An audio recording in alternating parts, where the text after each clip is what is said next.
নরেন্দ্র মোদী ভেবেছিলেন সীমান্ত পেরোলেই তার দায় শেষ, কিন্তু বাস্তবতা উল্টো। তার সরকারের ছায়াতলে হওয়া হত্যাকাণ্ড এখন ভারতের দূতাবাসের দরজায় গিয়ে দাঁড়িয়েছে। শহীদ শরীফ ওসমান হাদিকে হত্যার প্রতিবাদে আজ একযোগে 7 দেশের ভারতীয় দূতাবাসের সামনে বিক্ষোভে নামছে স্বাধীনতাকামী শিখ সম্প্রদায়ের একাংশ। মোদির নীরব কূটনীতি আজ বিশ্ব মঞ্চে প্রকাশ্যে অভিযুক্ত। নতুন এবং ফিরে আসা গ্রাহকদের জন্য নগদে চলছে ক্যাশব্যাক সহ প্রতিদিন হাজারো উপহার জেতার সুযোগ। হবে আশা আর ফেরা, সারপ্রাইজ সেরা।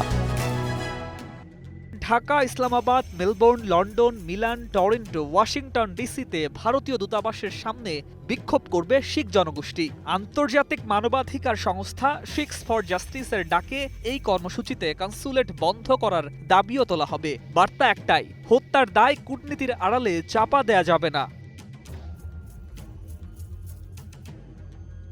হাসিনাকে ভারতে আশ্রয় দেয়া, সীমান্ত হত্যা বন্ধে ব্যর্থতা, সীমান্তে পুশিন, বাংলাদেশের অভ্যন্তরীণ ইস্যুতে দিল্লির নগ্ন নাক গলানো, তিস্তা চুক্তি ঝুলে থাকা এবং চিকেন নেক নিয়ে হাসনাত আবদুল্লার বক্তব্য, সব মিলিয়ে ঢাকা দিল্লি সম্পর্ক এখন চরম উত্তেজনার এক নতুন স্তরে। এরই ফলশ্রুতিতে ভারতে বাংলাদেশের হাইকমিশনারকে হত্যার হুমকি দিয়েছে উগ্রবাদী সন্ত্রাসীরা। কূটনীতি যেখানে ব্যর্থ, সেখানে উগ্রতা মাথাচাড়া দিচ্ছে।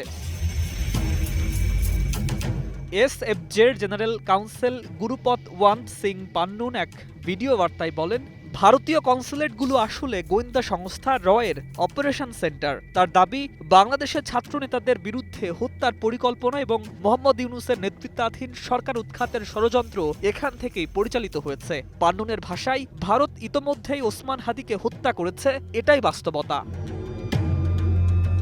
পান্নুন আরও এক ধাপ এগিয়ে ঢাকায় নিযুক্ত ভারতীয় হাইকমিশনারকে সরাসরি হত্যার নির্দেশদাতা হিসাবে অভিযুক্ত করেন। তার দাবি, দূতাবাস থেকেই গুপ্ত হত্যা ও গুপ্তচর বৃত্তি ও নজরদারির কাজ চলে। এ কারণেই ঢাকা থেকে ওয়াশিংটন সব জায়গা থেকে একযোগে কর্মসূচির ডাক। বার্তাটা পরিষ্কার, মোদির ভারত আর পর্দার আড়ালে খেলা খেলতে পারবে না, হিসাব এখন প্রকাশ্যে।